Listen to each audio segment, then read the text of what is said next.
Now, I just wanted to share with you that recently somebody I know has had a little bit of an issue with her friends kind of dragging her into doing the same sort of thing. Now, her friends have got a different lifestyle and different things going on in their lives. And so they need a release and they need a way of letting go, and the sociably accepted way for them to let go is go out on a bit of a bender, to get drunk and pissed up. That's kind of their way of letting go. But the person I'm thinking about, my relative, doesn't have that same kind of high stress lifestyle where they're, you know, in an environment where they can't let go or do what they want without tons of responsibilities. And despite me trying to talk to this relative and express the the idea of crabs in a bucket, it never really sort of sunk in. And I thought, well, maybe I could express it to you, and then maybe maybe it could help somebody else. But the story goes of crabs in a bucket. Then, if you have one crab in a bucket, it'll escape. It'll somehow be able to climb out. Should it be able to? I mean, obviously, if it's a massive, great bucket and it's all on its own and it's plastic, I don't know. But it's just an analogy for some people in life. But if you have two crabs in a bucket, they say that they would never escape, or more than two crabs, because they pull each other back down because they don't want to be left alone in the bottom of the bucket. Now, we see that quite often in our own lives, and whether it's like when you leave school and maybe some of your friends go on to university and some of your friends don't. Some of your friends maybe go in the army. Maybe some of your friends just get a local job at a local small business. And then, a few years later, maybe somebody's doing quite well, and somebody else is making progress in their life and doing stuff.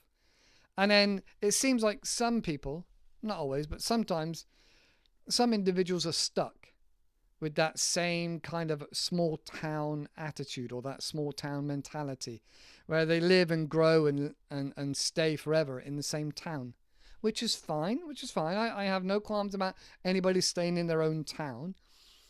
But often it comes with a mentality of where individuals aren't able to go outside their comfort zone and grow a little bit. And so you end up with this idea that when these people get back together, or when you're around these friends or these acquaintances, some of them get quite upset and quite irritated and really try to pull you back down and offer you and try and convince you to do some of the things you used to do when you were younger and less grown up and had less responsibilities and had less focus and direction. Now, it doesn't matter what these vices are, but you've moved on from them. You've moved on and grown past these vices. And yet these other people are still relying on these vices as their way of self-medicating for their sad, I don't want to say sad lives, for their sadness within their lives, their trauma, maybe.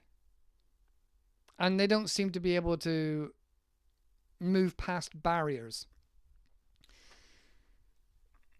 Often it's a good idea to keep some of your achievements to yourself because it upsets those that were around you or those that are not moved forward. Um, and I find that the best way to do that is to kind of let your actions speak for itself. You might dress differently, you might speak differently, you might have a broader knowledge of education of, I don't know, your subject, your industry, or even of the world. But generally, people aren't interested in your great achievements because it makes them feel bad. Or they think that you're showing off, which again makes them feel bad because they haven't moved or grown or gone outside their comfort zone. Now, I know a couple of cases in my own personal life where this has been the case, and it's really upsetting and really sad. So, like I said, I let my actions speak for myself. I kind of keep some of my triumphs to myself a little bit. But the main thing is that inner peace you get from growing a little by little and challenging yourself, getting outside your comfort zone. And slowly but surely, the crabs in a bucket will be less influential on your life. And you might find you move away from these people. You might find that you see them less and less because they're not bringing something happy and positive or I don't know, a way of making you grow or challenging yourself. All right, these people don't bring that, and that can be very sad that they're stuck in that area. Now, sometimes you can get through to one of these individuals and help them move forward. Not always, but sometimes you can try, and sometimes, maybe you can help elevate somebody and you can feel like you've grown together and you get a stronger bond and friendship when this happens. But it's not always the case. So this is really about finding your inner peace and minimizing those old vices that you've moved forward and moved away from, and continuing challenging yourself and pushing yourself outside your comfort zone. When I say outside your comfort zone, you should only do a little bit outside your comfort zone, not so much as to make yourself fail. So all in all, those crabs in the bucket you will naturally find yourself pulling away from, and this will help your inner peace. This will help your mentality and your growth. And it's not an easy thing to do because we also try and say that to our children. Say, oh, all right, well, I know they're your friends and they've upset you, but you'll be friends again later. Or stay away from those children, that kind of thing. So it's not easy to say and it's not easy to do, but it's something that you realize as you overcome more and more obstacles, that it's something you realize you have to do. You have to pull off the band-aid, the plaster, for longevity and for your own mental health and your own spirituality, to be able to get that I don't know, a higher level of education, that higher level of growth, whatever you want to call it. But all in all, you have to identify these people that do not want to grow and want to bring you back down and drag you back down. And they might think they're trying to knock you down a peg or two. They might think that you're arrogant or you're just different and not normal. That's fine. That's their perspective. That's their opinion. That's okay. But it's about identifying those people. And then on the flip side to that, you will find yourself more drawn and gravitated towards those that are positive, happy, energetic, and possibly those that will challenge you with your own beliefs, your own ideas. Say, hang on a minute, what about this? And then you go, ooh, that's interesting. Hang on, I need to think about that.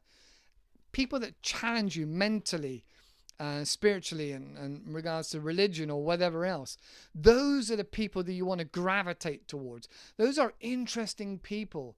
Those are people with ideas and knowledge and experience that you don't have. Even if you're twins and you do everything exactly the same and you do all the challenges just the same, you and your twin will still have different experiences because you have a different perspective. Even identical twins will still have a different perspective, depending on how they were feeling, what other experiences they've had. It's very subjective. I'll leave it at that, subjective. So, gravitate towards the positive people and allow the relationships to die out with the crabs in the bucket. That's something that you'll find that more high value and more evolved people tend to do, that they tend to gravitate towards what makes them happy and excited and passionate. All right.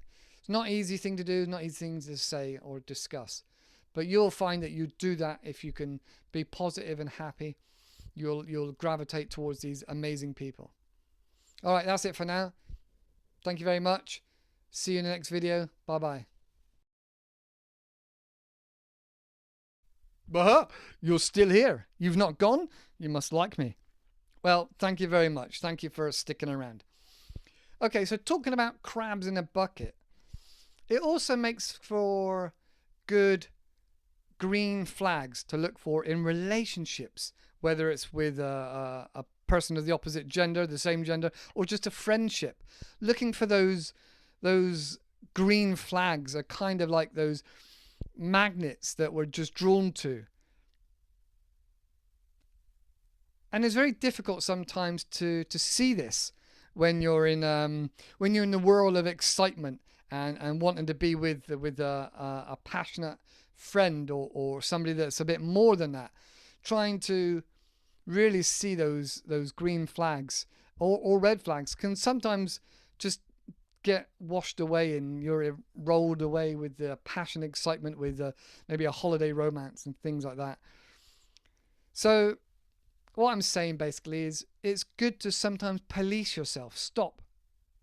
Step back and reflect upon the interactions you've had with this other person and your own behavior with this other person. Are you accepting bad behavior?